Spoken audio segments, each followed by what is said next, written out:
Mentiu e usou documentos falsos para conseguir a entrevista com minha mãe. Fez alegações sensacionalistas e falsas sobre a família real, explorando seus medos e alimentando sua paranoia. A família real tentou esconder os pensamentos mais íntimos da princesa Diana, mas a verdade vazou dos muros do palácio.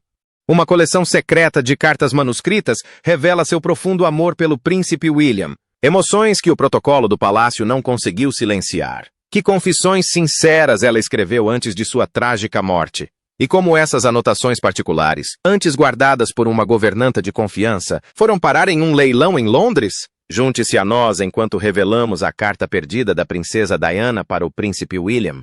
Segredos dos leilões. Era um dia tranquilo de julho de 2004 quando algo extraordinário aconteceu. Nenhum grande anúncio alertou as pessoas. Nenhuma manchete chamativa atraiu a atenção de ninguém. Apenas um simples anúncio em uma casa de leilões de Londres mudou tudo. Ali, escondida entre páginas de artigos sofisticados à venda, estava algo de valor inestimável. Cartas manuscritas da princesa Diana. Mas não eram cartas quaisquer. Eram seus pensamentos íntimos, jamais destinados ao mundo. As cartas pertenciam a Violet Collison, que não era apenas a governanta da família Spencer. Por décadas, Violet estivera presente em todos os momentos. Ela viu a tímida pequena Diana crescer, se apaixonar por um príncipe e se tornar a mulher mais famosa do mundo. Quando Violet faleceu, sua família encontrou esses tesouros. A coleção incluía dezenas de bilhetes, cartões e longas cartas que Diana havia escrito ao longo de muitos anos. Ao contrário das declarações cuidadosamente elaboradas que vinham do Palácio de Buckingham, essas cartas mostravam a verdadeira Diana. Sem filtros, honesta e, muitas vezes, engraçada. Uma carta em particular chamou a atenção imediatamente. Escrita em papel creme com o timbre de Diana. Ela falava do príncipe William de uma forma tão carinhosa que até mesmo os funcionários mais experientes do leilão se emocionaram. O orgulho da mãe era tão evidente que quase saltava das páginas. Diana descreveu como William defendeu um colega que estava sendo intimidado, demonstrando a mesma bondade pela qual Diana era conhecida. Ela disse a Violet que, embora ele fosse um príncipe de título, era o seu coração que o tornava verdadeiramente da realeza. Os funcionários da casa de leilões sabiam que estavam lidando com algo especial. Sarah Thompson, que ajudou a catalogar a coleção, lembrou-se da estranha sensação ao ler as palavras de Diana. Mais tarde, Sarah disse que sentiu como se Diana estivesse na sala com eles. Sua caligrafia ficava maior e menos legível quando ela estava animada, e cada traço da caneta parecia carregar suas emoções. Entre os itens da coleção, havia uma carta datada de 8 de julho de 1981, apenas algumas semanas antes do casamento real de Diana com o príncipe Charles. O mundo se lembra de tê-la visto naquele famoso vestido com a cauda de 7 metros, parecendo uma princesa de conto de fadas. Mas a carta dela contava uma história diferente. Por trás do sorriso perfeito, havia uma jovem mulher envolvida em um turbilhão. Diana escreveu sobre as últimas provas do vestido, listas intermináveis de convidados do casamento que ela nunca tinha conhecido e regras sobre o protocolo real que a deixavam tonta. Apesar do caos, ela brincou dizendo que todos estavam correndo para finalizar os últimos detalhes, enquanto a noiva permanecia calma e serena. Esse pequeno comentário mostrou o que tornava Diana especial. Sua capacidade de encontrar humor mesmo quando a vida ficava caótica. Ela tinha apenas 19 anos, estava prestes a se casar com um membro da família mais famosa do mundo, sob os olhares de bilhões de pessoas, e ainda assim conseguia rir da situação. Com o passar dos anos, suas cartas mudaram. Os rabiscos entusiasmados de uma jovem noiva deram lugar a pensamentos mais sérios. Diana escreveu sobre suas frustrações com a vida no palácio, suas preocupações em criar os filhos sob os holofotes e, acima de tudo, seu profundo amor por William e Harry. A casa de leilões esperava que as cartas fossem vendidas por talvez alguns milhares de libras. Estavam enganados. Colecionadores, museus e até mesmo alguns amigos de Diana entraram numa disputa acirrada. O preço final chocou a todos, mais de 20 mil libras por apenas uma carta, na qual Diana descrevia o primeiro dia de aula de William. O que tornava essas cartas tão valiosas não era apenas o fato de Diana tê-las escrito, mas sim o fato de revelarem sua verdadeira essência. Num mundo onde cada palavra que ela dizia em público era analisada e muitas vezes distorcida, esses pensamentos privados eram a pura essência de Diana. Especialistas da realeza que estudaram as cartas descobriram algo interessante. Diana costumava escrever tarde da noite, quando o palácio estava silencioso, e ela podia ficar sozinha com seus pensamentos. Ela usava seu papel timbrado pessoal, em vez do papel oficial do palácio, para suas cartas mais sinceras, como se quisesse distanciar seu verdadeiro eu de seu papel na realeza. Para aqueles que acompanharam a vida de Diana, essas cartas foram como encontrar peças de um quebra-cabeça. Elas preencheram lacunas em sua história que entrevistas em revistas e aparições na TV jamais conseguiriam preencher. Elas mostravam uma mãe determinada a criar filhos que compreendessem o mundo real para além dos portões do palácio. As cartas de Diana compartilhavam seus pensamentos mais íntimos.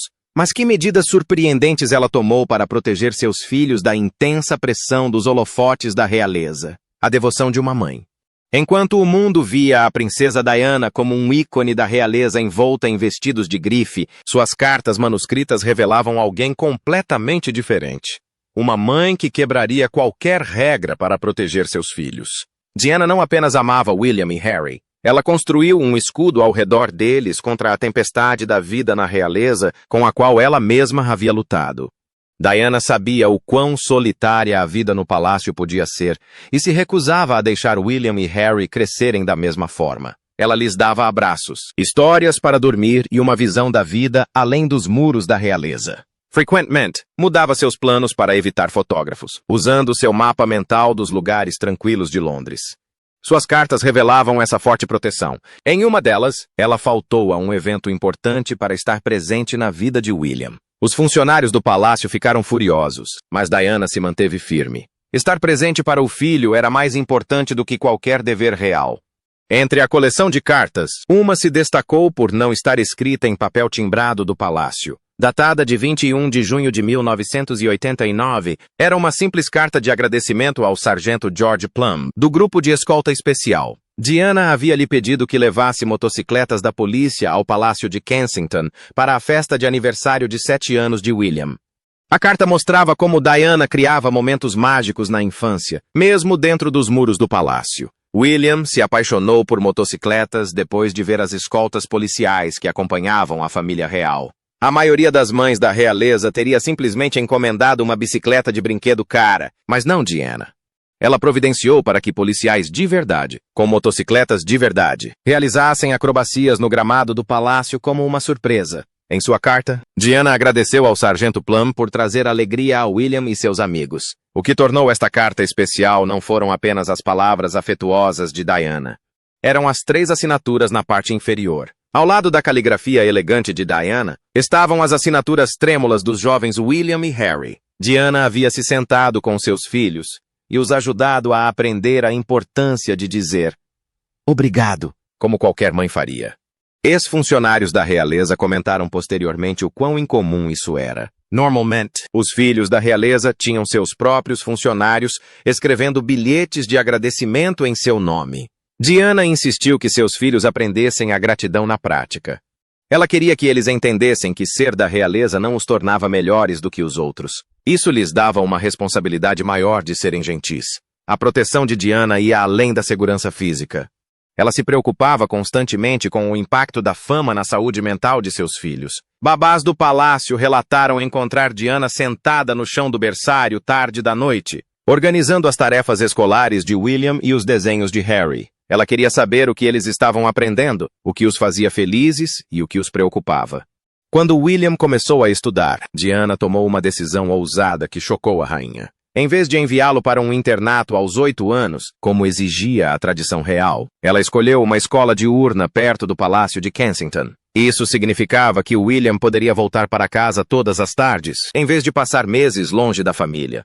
Quando os conselheiros do palácio se opuseram, Diana teria dito que ele precisava da mãe, não apenas do título. O ex-guarda-costas de Diana, Ken Worth, revelou como ela criou um código secreto com os filhos. Se eles se sentissem sobrecarregados em eventos públicos, puxavam a orelha ou tocavam o nariz, sinais que só Diana entendia. Ela sempre encontrava uma desculpa para levá-los a algum lugar tranquilo ou encerrar o evento mais cedo. Para os aniversários de William, Diana iniciou uma tradição completamente estranha à vida da realeza. Convidava os amigos de escola dele para dormir na casa do príncipe William no Palácio de Kensington. Ela transformou salas de recepção formais em fortes de cobertores e passou a servir pizza em vez das refeições sofisticadas habituais. Os funcionários do palácio ficaram surpresos ao ver a própria Diana de pijama participando de guerras de travesseiros. Muitos anos depois, em Japão, o príncipe William notou como ele adotou muitas das abordagens de Diana na criação dos filhos. Ele leva pessoalmente os filhos à escola, organiza encontros para as crianças brincarem com famílias não reais e insiste em ouvir histórias antes de dormir. Lições aprendidas com uma mãe cuja devoção ia muito além do que o protocolo do palácio permitia. Diana não apenas assinava suas cartas com amor, ela vivia essas palavras todos os dias, construindo uma base de amor e normalidade que sustentaria seus filhos muito depois de sua partida. Diana fez tudo o que pôde para proteger seus filhos do peso da vida na realeza, mas como ela conseguiu romper com séculos de tradição e reescrever completamente as regras da criação de filhos na realeza? Quebrando tradições reais. Em 21 de junho de 1982, o mundo celebrou o nascimento do primeiro filho da princesa Diana, o príncipe William. Por trás dos anúncios do palácio e das salvas de canhão cerimoniais, algo extraordinário estava acontecendo. Algo que mudaria para sempre a forma como os filhos da realeza eram criados. Com apenas 20 anos, Diana estava silenciosamente iniciando uma revolução na criação de filhos que chocou profundamente a família real. Durante séculos, os bebês da realeza viveram sob regras rígidas. Raramente viam os pais, passavam a maior parte do tempo com babás e aprendiam comportamentos formais antes mesmo de aprenderem a andar. Traditionalmente, as mães da realeza se afastavam da vida pública após o parto, retornando rapidamente aos seus deveres oficiais enquanto a equipe cuidava da complexa tarefa de criar os filhos. Diana ignorou completamente esse antigo regulamento desde o primeiro dia. Quando as enfermeiras tentaram levar o recém-nascido William para o berçário real, localizado em outra ala do palácio, Diana recusou. Ela insistiu que o berço dele permanecesse em seu quarto, ao lado de sua cama. Os funcionários do palácio ficaram horrorizados. Rainhas e princesas simplesmente não mantinham bebês em seus aposentos como as pessoas comuns. Mas Diana se manteve firme. Ela crescera em uma família aristocrática, onde as crianças eram frequentemente enviadas para internatos e mantidas à distância. Quando criança, sentira profundamente essa frieza. Agora, como mãe, estava determinada a que seu filho sempre sentisse carinho e proximidade. Talvez o mais chocante para os observadores da realeza tenha sido a decisão de Diana de amamentar William pessoalmente. Por gerações, as mães da realeza contratavam amas de leite para alimentar seus bebês. A rainha-mãe teria considerado a escolha de Diana desnecessária e comum. Diana ignorou as críticas, acreditando que o tempo de convívio com o filho era precioso demais para ser desperdiçado. Quando chegou a hora de escolher o nome do futuro rei, Diana ignorou a tradição real e escolheu William, simplesmente porque gostou do nome, sem consultar o monarca. Foi uma atitude ousada que sinalizou sua abordagem independente à maternidade. Semanas depois, quando o príncipe Charles planejou uma viagem à Austrália, Diana se recusou a deixar o bebê William para trás. Ou ele ia também, ou ela não iria. Os funcionários do palácio cederam. Ela chegou a carregar o William pessoalmente pela pista do aeroporto, quebrando o protocolo mais uma vez. Mais tarde, matriculou-o em uma creche comum, tornando-o o primeiro membro da realeza a aprender e brincar com crianças de famílias comuns. A insistência de Diana em levá-lo e buscá-lo na escola pareceu estranha aos funcionários do palácio, que se ofereceram para enviar membros da equipe em seu lugar. O que eles não entendiam era que Diana valorizava esses momentos cotidianos. Ela queria saber sobre o dia de William diretamente dele, e não por meio de um relatório da babá mais tarde naquela noite. Em casa, Diana criou novas tradições familiares. A hora do banho se tornou um evento barulhento e cheio de respingos, que ela mesma conduzia, muitas vezes terminando tão molhada quanto as crianças. Quando William ou Harry ficavam doentes, os funcionários encontravam Diana dormindo no chão ao lado de suas camas, quebrando a regra não escrita de que os pais da realeza devem manter distância, mesmo durante doenças. As férias também mudaram. Em vez de enviar seus filhos para grandes propriedades da família com babás, Diana os levava pessoalmente em aventuras. Ela os ensinava a construir castelos de areia em praias públicas, esperava na fila com eles em parques de diversões e os deixava comer sorvete que escorria em suas roupas, pequenas liberdades que nenhuma criança da realeza havia desfrutado antes. Talvez o mais revolucionário tenha sido a abordagem de Diana à disciplina. Traditionalmente, os filhos da realeza eram vistos, mas não ouvidos, e esperava-se que se comportassem perfeitamente o tempo todo. Diana, porém, permitiu que seus filhos expressassem seus sentimentos, mesmo quando esses sentimentos eram confusos. Os funcionários do palácio ficaram surpresos quando ela deixou William ter um acesso de raiva, em vez de repreendê-lo imediatamente. Ela se ajoelhava para ficar na altura dos olhos dele, ouvia suas frustrações e o ajudava a entender suas emoções. Técnicas de criação de filhos consideradas alarmantemente modernas para uma integrante da realeza. Quando Harry nasceu, em 1984, Diana já havia transformado o significado de ser uma mãe da realeza. Seus filhos sabiam o que as gerações anteriores de filhos da realeza não sabiam. A sensação de serem colocados na cama pela mãe todas as noites, o som da sua voz lendo histórias para dormir, e a certeza de que, títulos à parte, eles eram amados exatamente por quem eram. Diana não apenas criou os príncipes de forma diferente, ela mudou para sempre a definição de infância na realeza. Diana reescreveu as regras da educação real, mas que experiências surpreendentes do mundo real ela proporcionou, intencionalmente aos seus filhos protegidos para ajudá-los a crescer com os pés no chão. Diana expôs seus filhos à vida real. Os muros do Palácio de Kensington foram projetados para manter o mundo do lado de fora. Durante séculos, as crianças da realeza viveram dentro dessas barreiras protetoras, cercadas de luxo, mas separadas da vida cotidiana. Diana entendia essa gaiola dourada melhor do que ninguém. Ela havia entrado nela como adulta e sentido o isolamento em primeira mão. Para seus filhos, ela queria algo diferente. Não apenas uma educação real, mas uma educação humana. Enquanto outros membros da realeza se concentravam em ensinar William e Harry sobre seus futuros deveres, Diana se dedicava a mostrar-lhes o mundo que um dia eles serviriam. Em dias de semana tranquilos, quando a imprensa menos esperava, Diana se disfarçava com um simples lenço e óculos escuros. Com segurança mínima, ela levava seus filhos para passeios secretos e normais, que chocavam os conselheiros reais, mas encantavam os próprios filhos. As visitas ao McDonald's tornaram-se lendárias entre os funcionários do palácio. Diana estacionava o carro a vários quarteirões de distância e, com um único guarda-costas caminhando à distância, entrava na fila com William e Harry. Eles pediam McLanche. Feliz como milhões de outras crianças, esperavam pela comida e sentavam-se em mesas de plástico. Outros clientes raramente os reconheciam. A ideia de uma princesa e um futuro rei comendo nuggets de frango parecia improvável demais para ser verdade. Ainda mais surpreendentes eram as aventuras de Diana no metrô de Londres. Apesar das preocupações com a segurança, ela insistiu que seus filhos soubessem usar o transporte público. Fora dos horários de pico, vestindo roupas casuais e bonés de beisebol, Diana ensinou os meninos a comprar passagens, a se orientar nos mapas das estações e a se manterem afastados das portas que se fechavam. Os outros passageiros às vezes olhavam duas vezes, mas a maioria dos londrinos, famosos por não se intrometerem na vida alheia, simplesmente ignoravam a pequena família amontoada nos assentos do metrô. Durante uma memorável viagem de metrô, o trem parou entre estações devido a uma falha de sinalização. Por 20 minutos, William e Harry vivenciaram algo que poucos membros da realeza experimentaram: ficarem presos em um vagão quente e lotado com passageiros frustrados. Diana aproveitou esse atraso inesperado para lhe dar valiosas lições sobre paciência e sobre compartilhar o espaço com outras pessoas que estavam cansadas após longos dias de trabalho.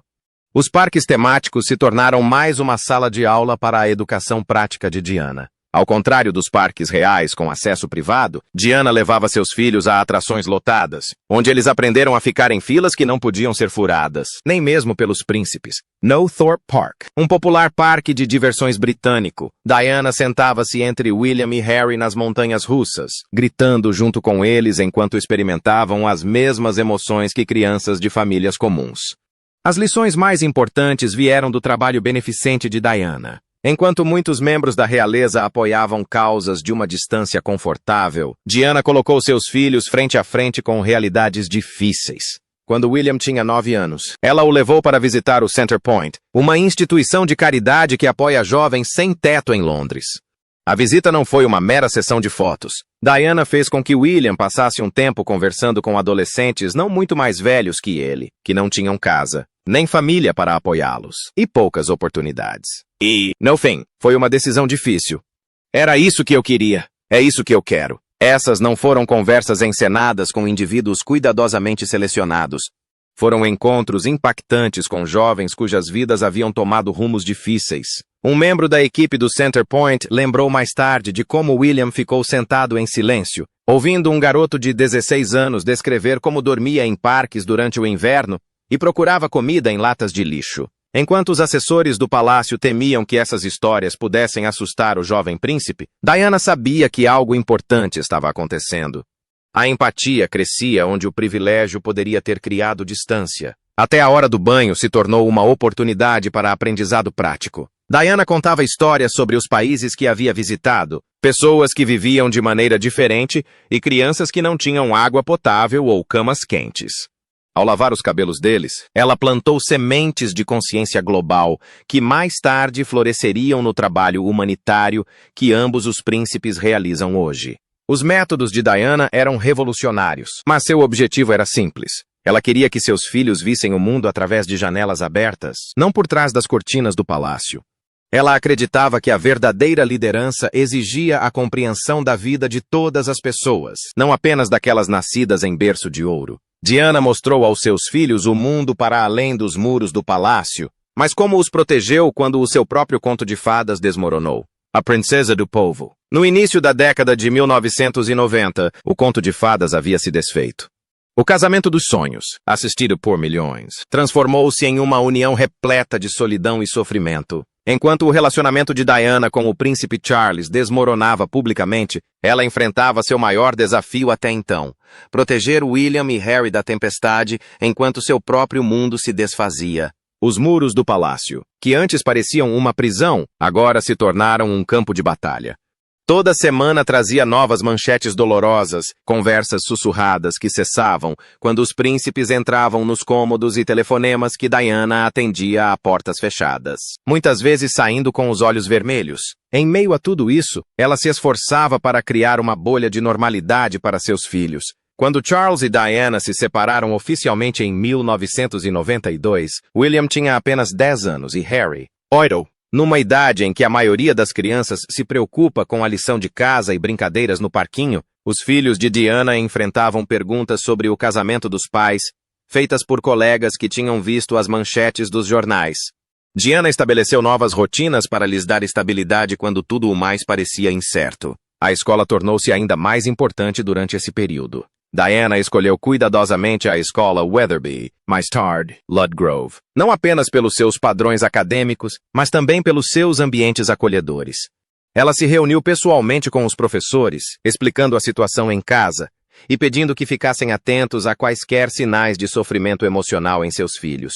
A ex-motorista de Diana lembrou como ela mantinha 2 pequenos cadernos, um para cada filho, onde anotava coisas que eles mencionavam querer fazer ou lugares que esperavam visitar. Mesmo com sua própria agenda cada vez mais apertada devido à separação e à crescente atenção da mídia, ela consultava esses cadernos regularmente, surpreendendo os meninos com pequenas aventuras que eles haviam mencionado semanas antes.